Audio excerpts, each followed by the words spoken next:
ના માલી જી તમે રે હે તારો તો હે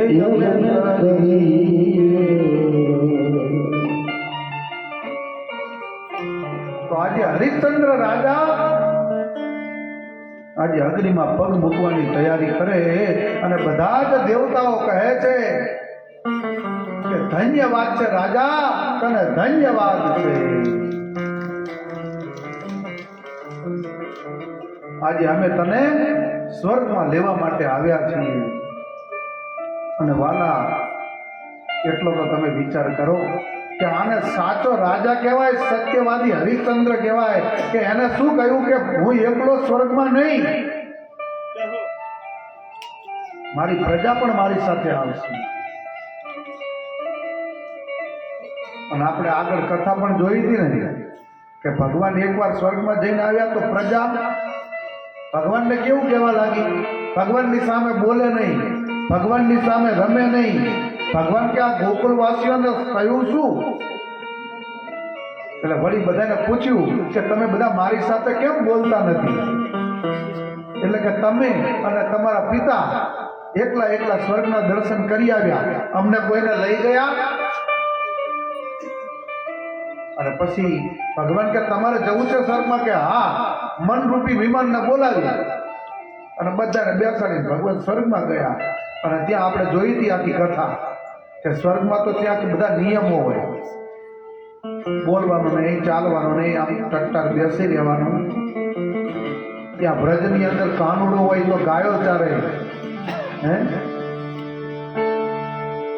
અહીંયા તો કાનુડો છે ખરો પણ ગાદી ઉપર ખાલી બેઠેલો છે, બોલતો નથી, ચાલતો નથી. એટલે બધા વ્રજવાસીઓને એવું થયું કે ઓહો, આપણે સ્વર્ગ કરીએ છીએ, આના કરતા તો આપણું મૃત્યુલોક સારું. આપણો મૃત્યુલોક વાળો કાનુડો આપણા બધાની સાથે વાતો કરે, બોલે, ગાયો ચારે, ગોપીઓ સાથે રાસ રમે. એટલે રાજા એકલો નહીં, મારી પ્રજાને પણ લઈ જવું. એટલે અયોધ્યા વાસીઓને આજે બોલાવવા માટે જાય છે કે હું તમને બધાને સ્વર્ગમાં લઈ જાઉં. પણ આ માયાએ પકડી રાખ્યા હોય ને આપણને. અત્યારે હાલ અહીં સ્વર્ગમાંથી વિમાન આવે, આમાંથી ઊંચી આંગળી કરો, આમાં જવા માટે કેટલા તૈયાર?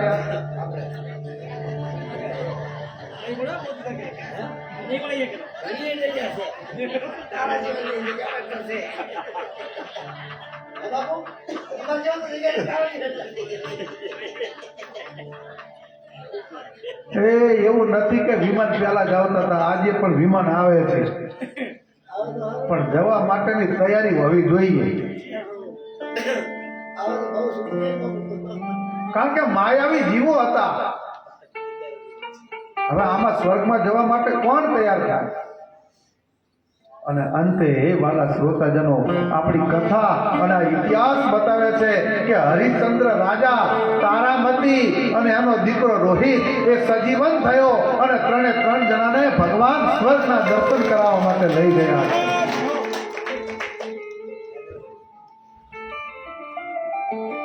અને વાલા, મેં તમને કહ્યું હતું ને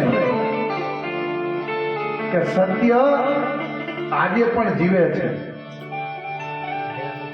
તમે એવું ના માનતા કે સત્ય નાશ પામ્યું છે. તમે સત્ય ઉપર લાખ ઘણી કોશિશ કરો ને તોડ નાખવાની, એનો મતલબ એવો નહીં કે સત્ય ઢંકાઈ જાય. એ સત્ય હોય ને એ તો છાપરે ચડીને પોકારે છે બાપ. સત્ય એ સત્ય જ હોય છે. તો છેલ્લે આમાંથી શીખ શું મળી? કે બને ત્યાં સુધી સત્યમ વદ અસત્યમ મા વદ. બને ત્યાં સુધી સત્ય બોલવાનો પ્રયત્ન કરવો જોઈએ. કારણ કે ખોટું બોલવાથી પણ એનો દોષ લાગે છે, પાપ લાગે છે.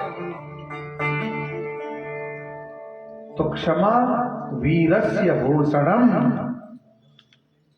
આનામાં બે ગુણ હતા રાજામાં. કયા કયા? એક તો સત્ય હતું અને બીજું ક્ષમાનો ગુણ હતો. અને વીરનું મોટામાં મોટું જો કોઈ આભૂષણ હોય ને તો એ ક્ષમા છે. વ્યક્તિનું મોટામાં મોટું આભૂષણ બીજાને ક્ષમા આપવી, આ મોટું આભૂષણ. અને ક્ષમા એમને નથી આપતી વાલા. કોઈ પણ વ્યક્તિને તમે એને કરેલો ગુનો ગમે તેવો હોય તમારા ઉપર, પણ તમારામાં એવો દયાનો ભાવ જાગૃત થાય અને તમે તમારા ચરણમાં આવે અને એને તમે ક્ષમા આપી દો ને, આનાથી મોટું કોઈ આભૂષણ છે જ.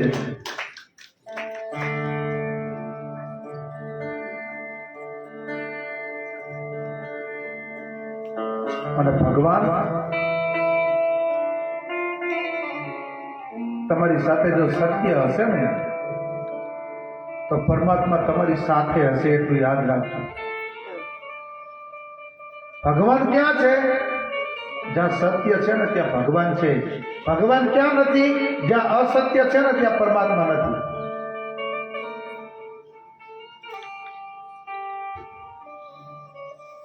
અને અહીંયા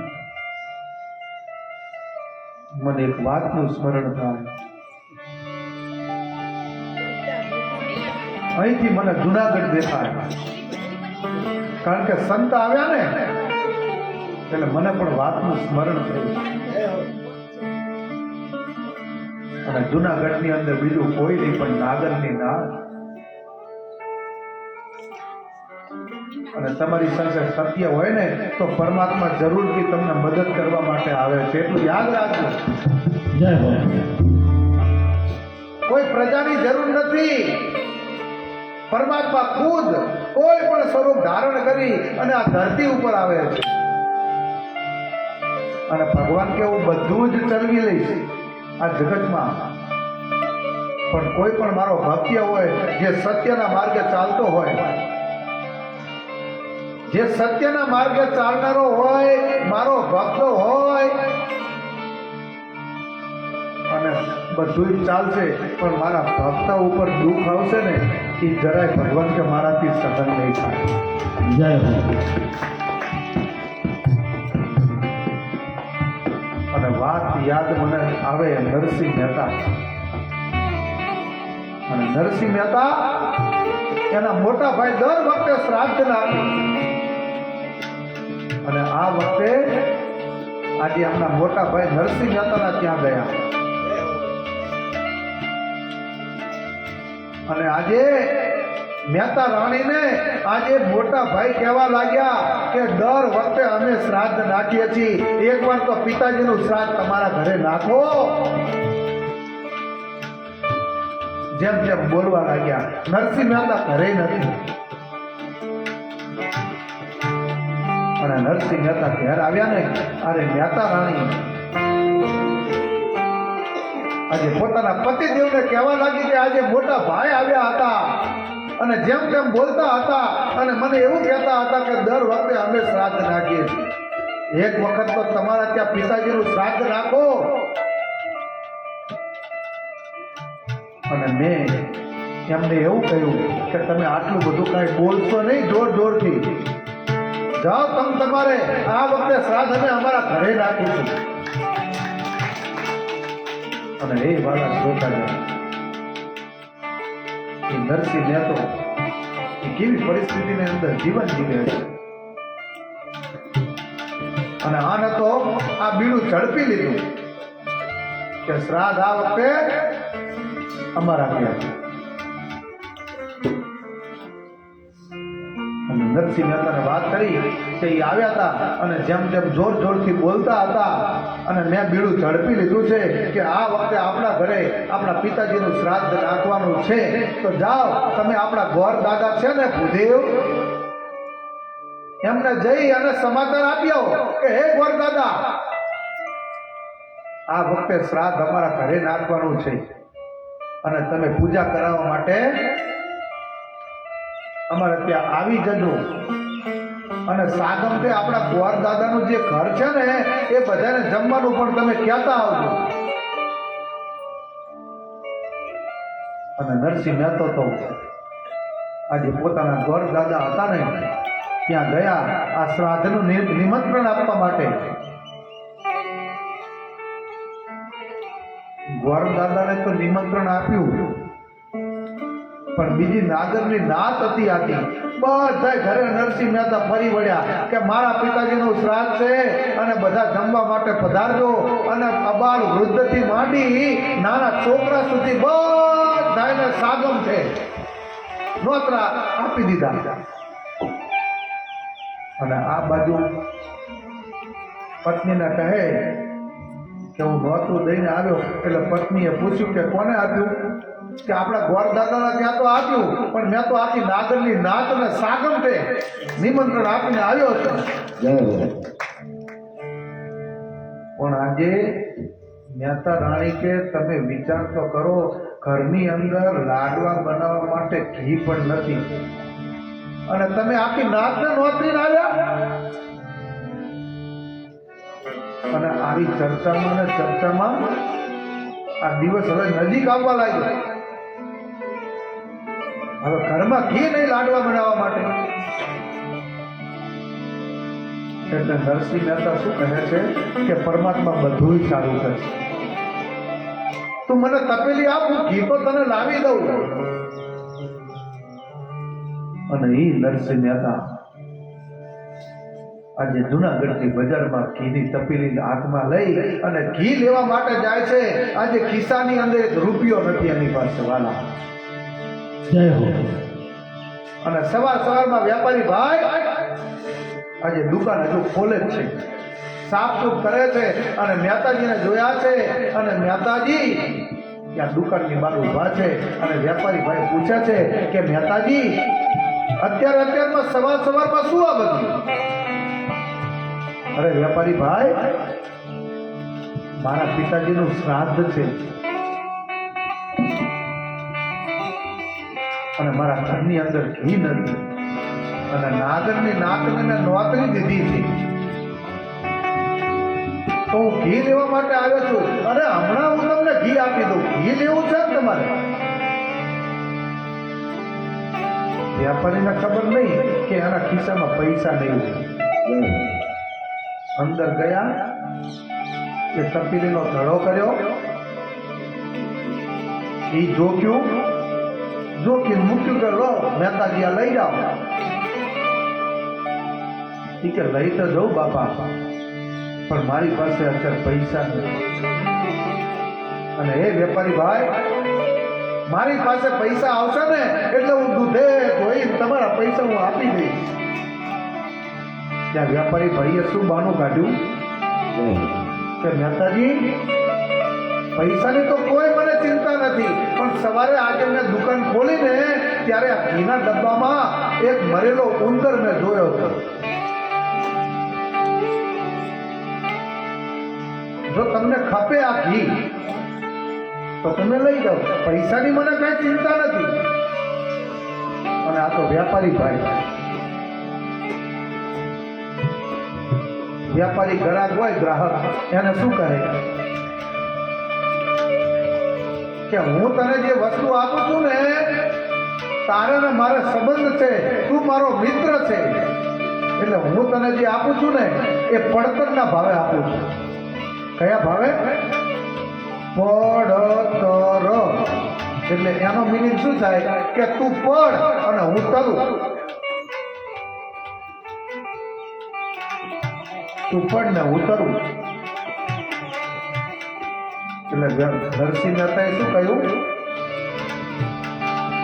કે નહીં ચાલે, હું બીજી દુકાને જઈશ. ઉંદર મરી ગયો એવું તો ઘી થોડું મારે રસોઈ બનાવવા માટે લઈ જવાય. અને એ વાલા શ્રોતાજનો, આપણી કથા અને ઇતિહાસ બતાવે છે કે નરસિંહ મહેતા આજે તપેલી લઈ અને જુનાગઢની બજારમાં ફરે છે. પણ આજ જો તમારી પાસે 5 રૂપિયા હશે ને વાલા, તો તમને સામેથી લોકો બોલાવશે હો. પણ જો તમારી પાસે કઈ નહીં હોય ને અને તમે જતા હશો તો તમારી સામે જોશે પણ નહીં. આ જગત છે, આ સમાજ છે. મેં તે લીધી તપેલી હાથ રે ધરણી ધરનું ધ્યાન ધરી મુખે ગોવિંદ ગોપાલ ગાયા કરે ધરણી ધરનું ધ્યાન મેં તે લીધી તપેલી હાથ રે ધરણી ધરનું ધ્યાન અને આજે નરસિંહ મહેતા આગળ ને આગળ જાય છે અને ત્યાં આગળ જતા એક ભક્તનો હાટ આવ્યો છે જે વૈષ્ણવનો હાટ છે અને મહેતાજી આજે તપેલી લઈને ફરે છે. વ્યાપારી પૂછે છે કે મહેતાજી શું અત્યારમાં તમે આ તપેલી લઈને ફરો છો? અરે મારા પિતાજીનું શ્રાદ્ધ છે અને હું ઘી લેવા માટે આવ્યો છું. વ્યાપારી ભાઈ કે ઘીની તપેલી તો હું હમણાં તમને આ ભરી દઉં, પણ આ વખતે નરસિંહ મહેતાએ ચોખવટ કર્યો કે વેપારી ભાઈ તમારે ભરવી હોય તો ભરી દો, પણ અત્યારે મારી પાસે પૈસા નથી. અને જ્યારે મારી પાસે આવશે ને ત્યારે દૂધે ધોઈ અને તમારા પૈસા હું તમને આપી દઈશ. અને ત્યારે વેપારી ભાઈએ શું કીધું કે મહેતાજી પૈસાની ચિંતા જરાય ના કરો, પણ તમે મને બે ત્રણ સારા કીર્તન સંભળાવો. એક વૈષ્ણવ જનનો હાટ જો હરણી હરનો નામ લઈ. એક વૈષ્ણવજનનો હાટ જો ધરણી ધરનું ધ્યાન કરે હે મુખ ગોવિંદ ગોવિંદ ગોપાલ ગોસ હરણી હરનું નામ લઈ. ગોવિંદ ગોપાલ બોલજો ધરણી ધરનું ધ્યાન કરી હે મેતે સીધી તપેલી હાથે જો હરણી હરનું નામ લઈ. મેં તે લીધી તપેલી હાથ જો ધરણી ધરનું ધ્યાન કરી અને એક આજે મને તમે બે ત્રણ કીર્તન સંભળાવો. હવે મહેતાજીને તો કીર્તનનું કહે એટલે પછી વાત પૂરી થઈ જાય. એ ભગવાનની સમાધિમાં આવી જાય એટલે બધું જ ભૂલી જાય. અને આ બાજુ શ્રાદ્ધમાં બધાને જમવાનો સમય થયો વાલા, અને એની ચિંતા કોને થઈ? એ વૈકુંઠના નાથને થઈ હો, કે મારા ભક્તનો ત્યાં શ્રાદ્ધ છે અને અહીંયા બેઠો બેઠો મારું કીર્તન કરે છે. અને વૈકુંઠમાં આજે દોડા દોડી થવા લાગી. ભગવાન એકને બોલાવે તું આ લાવ, બીજાને બોલાવે તું આ લાવ, અને આખી રસોઈ આજે દ્વારકાધીશ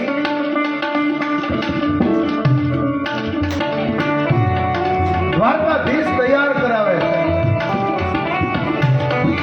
અને આ બાજુ પત્ની આમ જોવે કે આ તો તપેલી લઈને ગયા ઈ ગયા, આ શ્રાદ્ધનો દિવસ પરિપૂર્ણ થઈ જાય પછી આવશે કે શું? એ તો રાહ જોઈ બેઠી. અને વાલા એ વૈકુંઠમાંથી એ બધી રસોઈ તૈયાર થઈ અને ભગવાન ખુદ આજે નરસિંહ મહેતાનું રૂપ લીધું છે. મેં તે લીધી તપેલી હાથે રે હરણી હરનું નામ લઈ. મેં તે લીધી તપેલી હાથ રે ધરણી ધરનું નામ લઈ. હે મુખ ગોવિંદ ગોવિંદ ગોપાલ ગોસ હરણી હરનું નામ લઈ. મુખે ગોવિંદ ગોપાલ ગોવિંદ હો ધરણી ધરનું નામ લઈ. અને આજે આ બધી જ રસોઈ તૈયાર થઈ અને જુનાગઢની અંદર ભગવાન નરસિંહ મહેતાના રૂપે આજે રસોઈ લઈ નાગરની નાગને જમાડવા માટે આવ્યા હતા.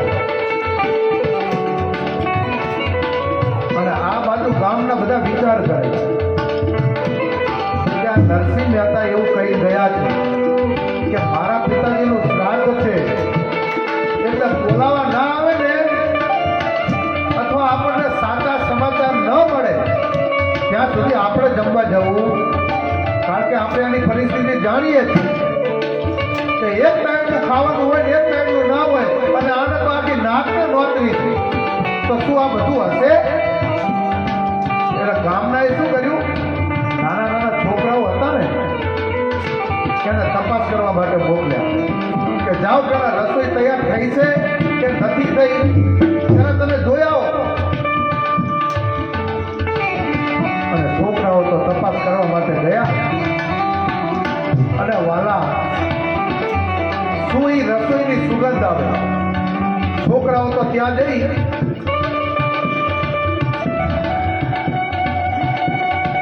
કારણ કે વૈકુંઠમાં જે રસોઈ તૈયાર થઈ હોય એની સુગંધ કેવી હોય. છોકરાઓ તો સુગંધ લઈને ધરાઈ ગયા. ત્યાં પેલમને જઈ અને કે શું વાત કરું રસોઈની, એટલી બધી સરસ મજાની સુગંધ આવતી હતી રસોઈની કે અમને તો એમ થયું કે આ સુગંધ જ લીધા કરીએ, પાછું જવું જ નથી. અને છોકરાએ તપાસ કરી એટલે બધા હવે જમવા માટે તૈયાર થયા. આ નાગરની નાગ અને બધાને પંગત પાડી અને નરસિંહ મહેતાના રૂપમાં આવેલા ભગવાન હે વાલા શ્રોતાજનો શું કહે છે, એમના દૂતોને બોલાવે છે. પેલા ઓરડા ખોલો. એ ઓરડામાં શું હશે? બોલે ઓરડો, એમાં સોનાની થાળી, સોનાની વાટકી, સોનાની ચમચી અને સોનાનો ગ્લાસ, આ બધું એમાંથી કાઢી અને આ ભૂદેવોને બધાને સોનાની થાળી, વાટકી, ચમચી, ગ્લાસ પેલા આપી દો.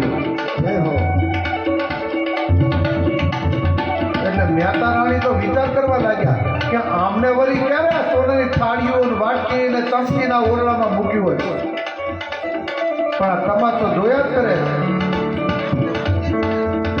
એક વૈષ્ણવ જનનો હાથ જો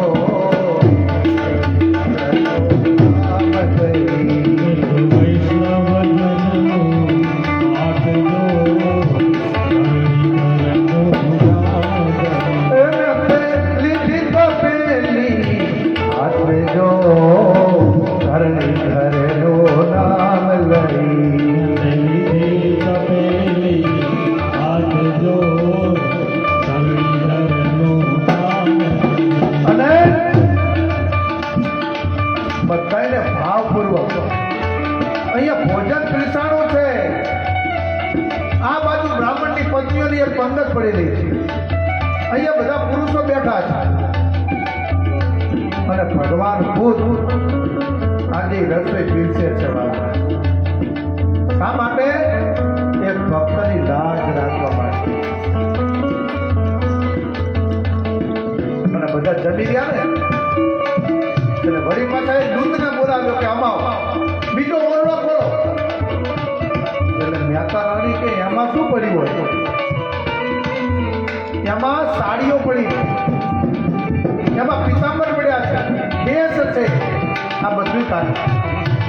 આ દરેક બ્રાહ્મણોને એક એક પિતાંબર, એક એક કેસ અને આ બ્રાહ્મણ પત્નીઓ દરેક નવી સાડી આ બધું અર્પણ કરો અને ઉપર કંઈક દક્ષિણા આપો.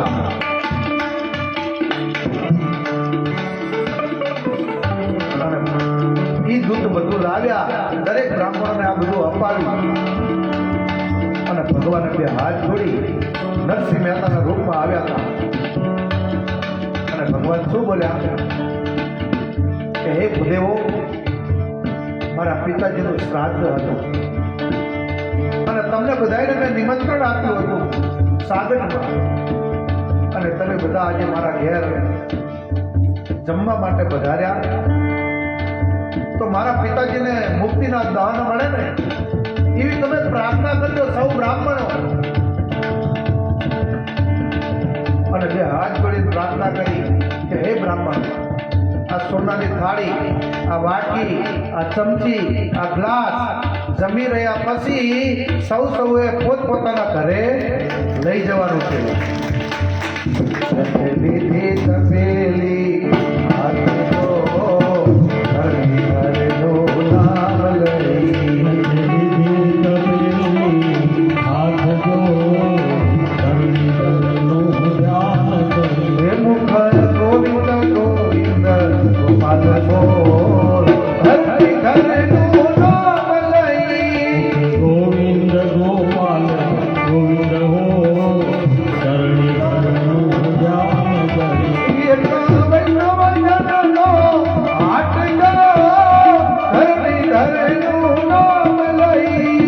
વૈષ્ણવ જનનો પાઠ જો ધરણી ધરનું નામ લઈ. મારા પિતાજીને સારા આશીર્વાદ આપી અને સૌ તમે તમારે જવું હોય તો તમે રજા લઈ શકો. આખી નાગરની નાચ જમાડી અને ભગવાન આજે મહેતા રાણી પાસે ગયા છે અને મહેતા રાણીને જઈને કહે છે કે આપણું શ્રાદ્ધ જે પિતાજીનું હતું એ પરિપૂર્ણ થાય છે અને હું દામોદર કુંડમાં જઈ ડૂબકી લગાવી અને હમણાં હું સ્નાન કરી અને આવું છું. અને ભગવાન એમ કરી અને હે વાલા શ્રોતાજનો ત્યાંથી નીકળી ગયા અને આ બાજુ શ્રાદ્ધ પરિપૂર્ણ થયું એટલે ઓલા મહેતાજી તપેલીમાં ઘી લઈ અને હવે આવે છે કે ક્યાં ગઈ, લે આ ઘી લાવ્યો. અને વાલા તે મહેતા રાણી કહે છે કે તમે એમ કહો છો કે હું ઘી લાવ્યો, અરે તમે તો આખું શ્રાદ્ધ પરિપૂર્ણ કર્યું. ત્યારે નરસિંહ મહેતો કહે છે કે તું શું વાત કરે છે? હે દેવી, તો એ હું નહીં પણ મારો વૈકુંઠનો નાથ આવી મારું શ્રાદ્ધ પરિપૂર્ણ કરી છે.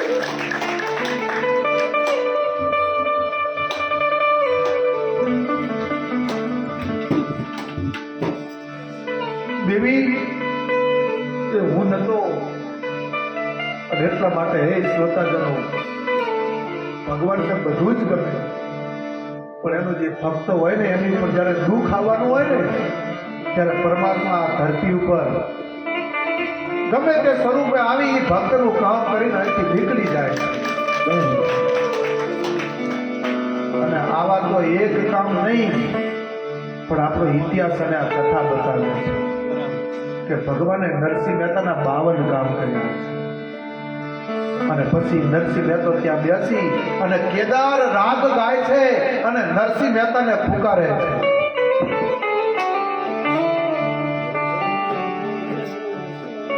દર્શન દો ઘન શ્યામનાથ મોરી અખિયા પ્યાસી રે. દર્શન દો ઘન શ્યામનાથ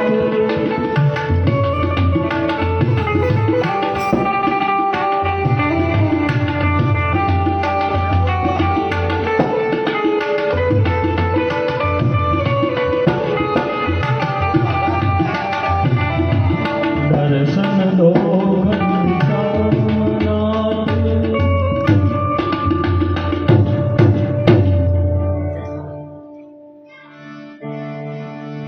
અહીંયા મહેમાનોએ આવી અને આપણી કથાને શોભાવી છે. એકવાર તાળીઓના નાદ સાથે અહીંયાથી 100 કિલોમીટર દૂર મારું ગામ થાય અને એ કથા શ્રવણ કરવા માટે અહીંયા સુધી આવ્યા છે. ખૂબ ખૂબ આભાર આપનો.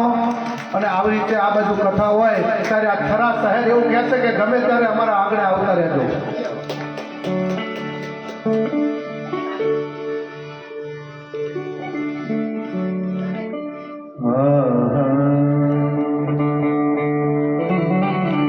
જય જય રાધા રમણ હરિ બોલ.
આવે અને ભગવાન બીજા કયા આજે આપણી કથાની અંદર પણ ભગવાન બનાવ્યા. કારણ કે મેં તમને કહ્યું ને કે કથા તમારી ફળીભૂત થઈ એનું મોટામાં મોટું કારણ કયું તો આપણી કથાની અંદર સંતનું આગમન થાય ને ત્યારે સમજવું કે કથા આપણી પરિપૂર્ણ ભોગના સાનિધ્યમાં પહોંચી ગઈ. તો આ ભગવાન આનાથી બીજો ભગવાન કયો તો દેવી ભાગવતની અંદર વ્યાસજી જન્મેજય રાજાને આગળની કથા સંભળાવે છે અને આ બહેનો માટે ખાસ આ કથા છે. આ કથાને ખાસ સાંભળવું કારણ કે આગળની કથા જે છે ને એ જ્યારે કોઈ પણના ત્યાં દીકરાનો કે દીકરીનો કે કોઈ પણ બાળકનો જન્મ થાય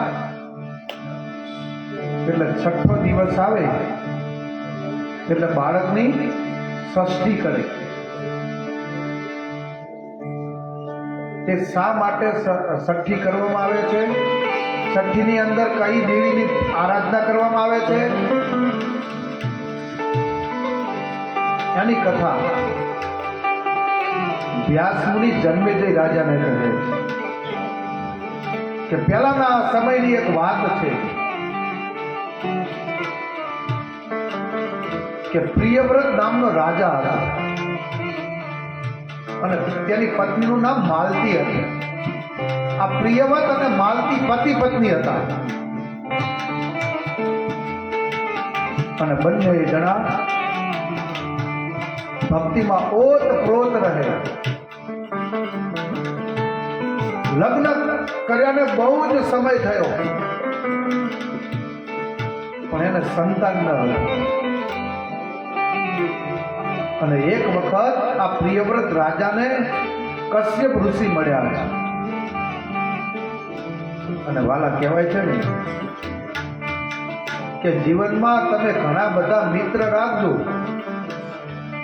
પણ એક તમારો મિત્ર અથવા તો કોઈ પણ એક ગુરુ તરીકે એવા વ્યક્તિને રાખજો કે જે બ્રાહ્મણ હોય કે સુખ દુઃખની અંદર એ તમને કંઈક દિશા ચિહ્ન આપી શકે.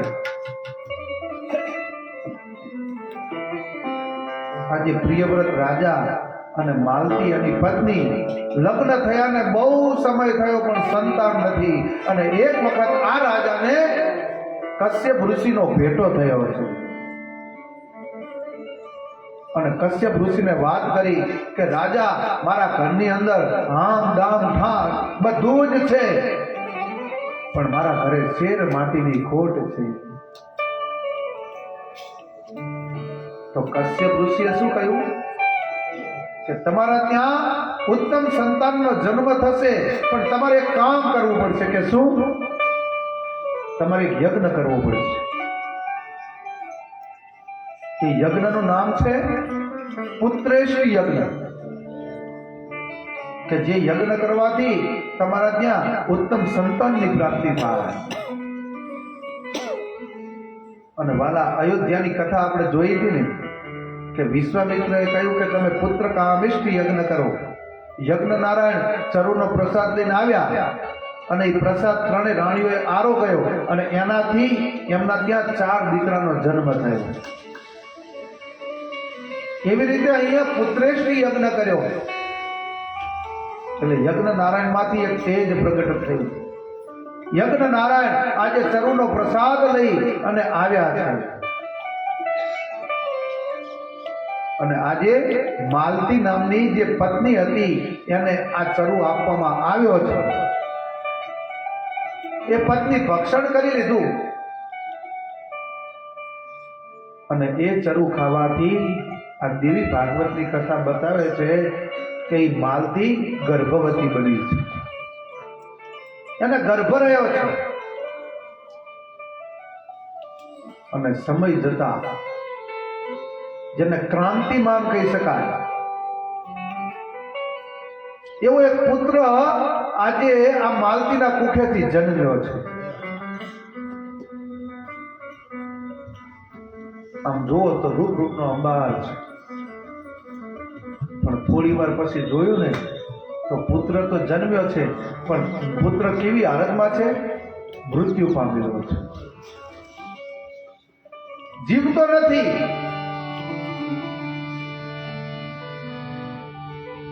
અને આજે માલતી આ દ્રશ્યને જોઈ ન શકી.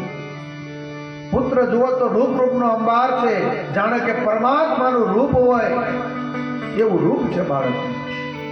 કપાળ ચળકી રહ્યું છે, એનું તેજ દેખાય છે, પણ આ બાળક મૃત હાલતમાં છે. અને આજે આ પત્ની માલતી જે હતી ને, આ બાળકને જોઈ અને રુદન કરવા લાગી, આક્રંદ કરવા લાગી. અને જ્યાં આક્રંદ કરતી હતી આ અવાજ પ્રિયવ્રત રાજાએ પણ સાંભળ્યો.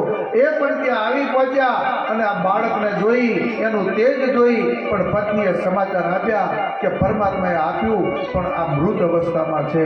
અને આજે એક રાજા થઈ અને બાળકને જેની બાળકની સામે ધ્રુસકે ધ્રુસકે રડવા લાગ્યો. બાપ,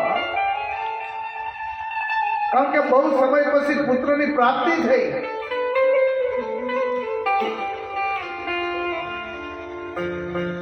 અને બાળક પણ જન્મ્યું, પણ બાળક કેવું છે? મૃત અવસ્થા. અને આ સાચીને કઠણ રાખી અને આ પ્રિયવ્રત રાજાએ આ બાળકને ઉપાડ્યું છે. અને ક્યાં લઈ જાય છે બાળકને? સ્મશાનની અંદર. કારણ કે ગમે તેવું તેજ હોય, ગમે તેવું બાળક હોય, પણ એની ઇન્દ્રિયો કામ જ કરતી નથી, મૃત અવસ્થામાં છે. હવે બાળકને કરવાનું શું? અને વાલા દેહ એવો છે કે અત્યારે આપણો સમાજ, આપણો પરિવાર આપણને બહુ પ્રેમ કરતો હોય, પણ જ્યારે આ ખોડિયામાંથી જીવ જતો રહે ને, ત્યારે ઘરમાંથી અને કાઢો અને કાઢો. ઘરમાંથી હાડ હાડ થતું હોય.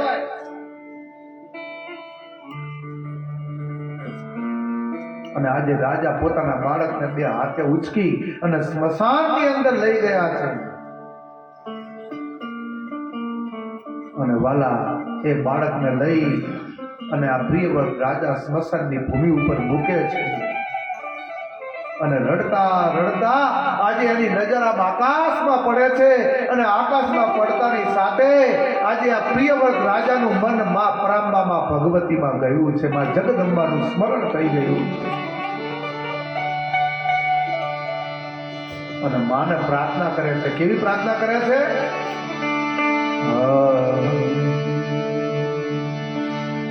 ભાઈ મરે ભવ હારીએ, બહેની મરે દિશ જાય, પણ નાનપણમાં જેના માવતરા મરે અને ચારે દિશાના માવા. એ હું કરતો હાલી નીકળમાં ઉત્પત્તમાં નથી બહુ સારું. આ તો શેર લોટનો લાડવો, બાકી બધું છે પરબારું. એ માટે ધન તે તારા નથી અને નથી પીવું પરણે, પણ અંતે રાવવા જીવને એકલું માટે ચેતી જાનર તુજે. આ ક્યાં ગયા?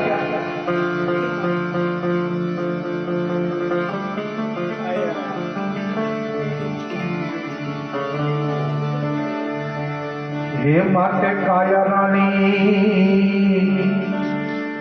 એ કરે છે એ પોકાર રે.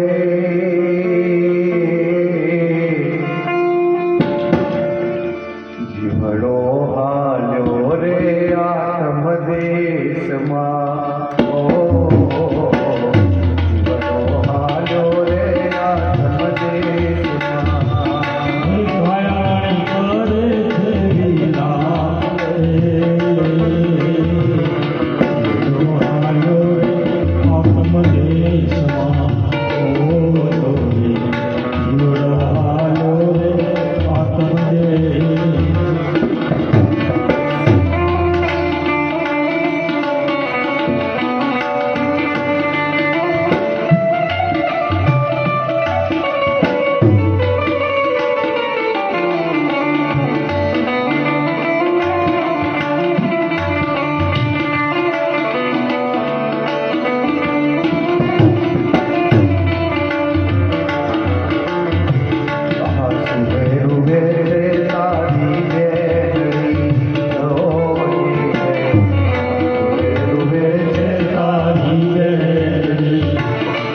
દાદાજીનો હાલ્યો રે આધાર રે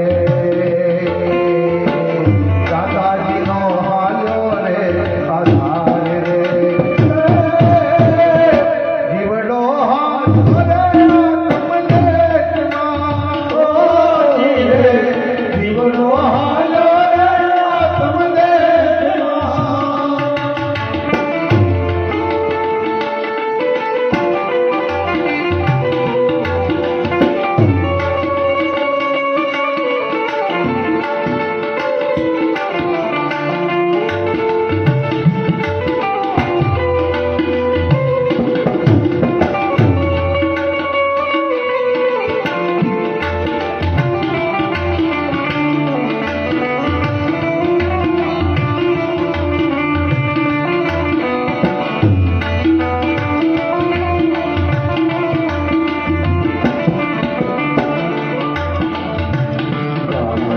મસાણે તુને બાર છે મસાણે તુને બાર છે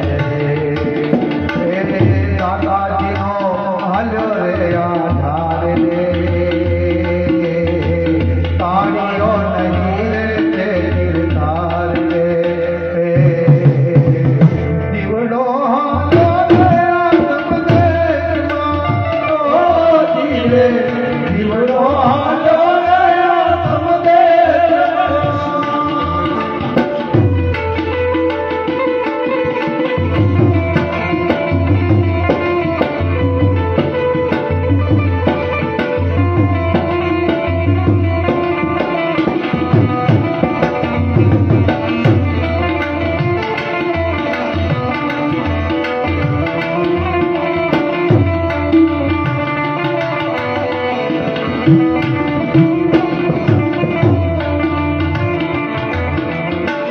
મમતાની રૂવેરી માવલી હોલી રે મમતાની રૂવેરી માવલી ભાઈ તારો કરે છે પોકાર રે ભાઈ તારો કરે છે પોકાર રે જીવડો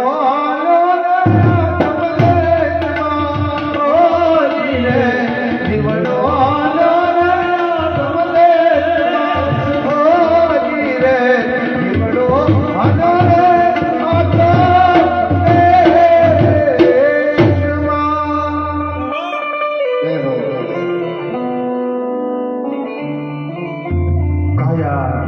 કરે છે પોકાર જીવડો હાલ્યો આત્મદેશમાં ભગવાને સંતાન આપ્યું ને એક ને એક દીકરો આપ્યો ઘણી ઉંમરે આજે ભગવાનના સ્વરૂપ જેવો દીકરો છે પણ કેવા હાલતમાં છે આજે મૃત્યુની અવસ્થામાં દીકરો પડ્યો છે અને આજે બાપ એ દીકરાને લઈને સ્મશાનમાં જાય છે આ હૃદય ઉપર પથ્થર મૂકી અને જાય છે અને માને પ્રાર્થના કરે છે કે હે માં તે મને દીધો અને આવો દીકરો આપ્યો હે માં અમને તો આશા હતી કે મારા ત્યાં દીકરો આવે મારા દત્તક લેવો ન પડે અને મારા કુટુંબની અંદર મારો દીવો ચાલુ રહે અને મા પરમબાબા ભગવતીને પ્રાર્થના કરી છે અને માને કદરવા લાગ્યો અને જ્યાં સાચા હૃદયના ભાવથી મા પરમબાબા ભગવતીની સ્તુતિ થઈને ત્યાં મા પરમબાબા ભગવતી આજે સ્મશાનની અંદર પ્રગટ થયા છે જય અને માં આજે પ્રિયવ્રત રાજાની સામે આવી વચ્ચે બાળક પડ્યું છે અને માં પરમબાબા ભગવતી સામે આવી અને ઊભા રહ્યા છે આજે રાજા માના સ્વરૂપને જુએ છે બે હાથ જોડીને કહે છે કે હે માં પરમબા હે માં ભગવતી આપ કોણ છો આપનું નામ શું છે એ રાજા માના ચરણમાં પડી ગયો છે અને માને બે હાથ જોડી અને પ્રાર્થના કરે છે શું કહે છે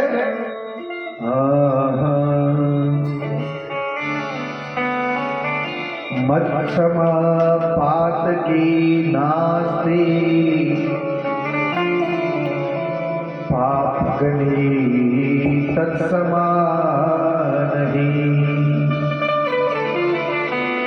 एवं ज्ञात्वा महादेवी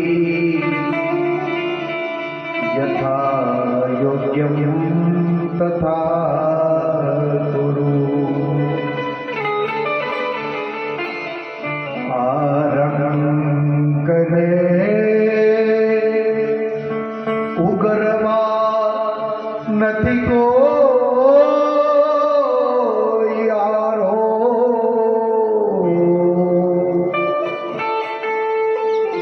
જન્માદતુ જનની હો ગ્રહી બાળનારો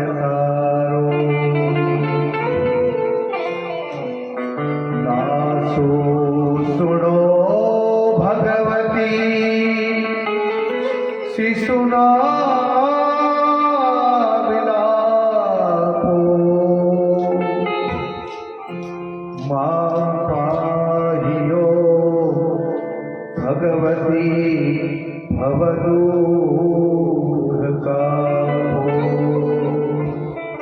આજે માં પરમમાં ભગવતીની સ્તુતિ કરવા લાગ્યો અને માં પરમમાં ભગવતીના ચરણમાં પડી ગયો અને હાથ જોડીને કહેવા લાગ્યો કે હે માં આપ છો કોણ?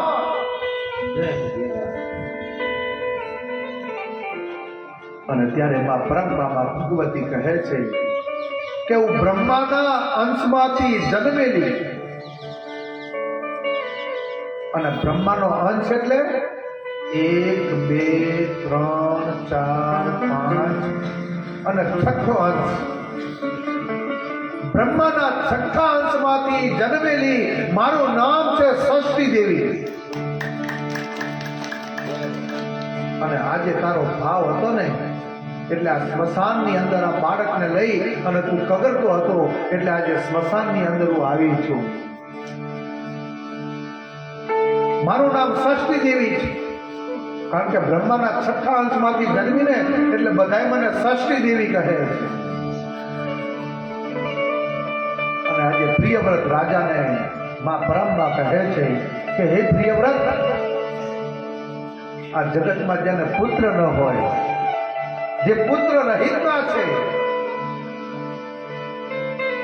અને જે ભાવથી પ્રેમથી શ્રદ્ધાથી વિશ્વાસથી મારું પૂજન કરશે ને આ જગતમાં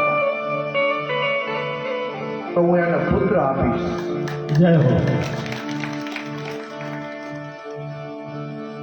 આ જગતની અંદર હે પ્રિયવ્રત રાજા, જે ગરીબીને પામ્યો હશે, જે દરિદ્ર હશે અને એ ગરીબીને યાદ કરી અને મારું ભાવથી પૂજન કરશે ને તો હું ગરીબીમાંથી અને ધનવાન બનાવીશ. જે ગમે તેવા બંધનમાં પડ્યો હશે એ બંધનમાંથી ષષ્ઠી રીતે હું એને મુક્ત કરીશ. જય હો.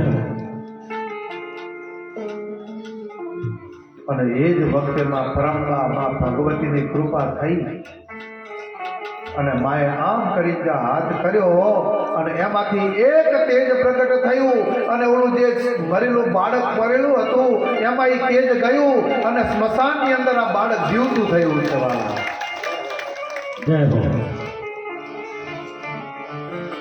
અને જ્યાં સજીવન થયું એ બાળકે આંખ ખોલીને એટલે તરત જ બાળક કોને લીધું? માં ષષ્ઠી દેવી આજે બે હાથમાં લઈ અને માં આજે સ્મશાનની અંદર ઊભા રહ્યા છે.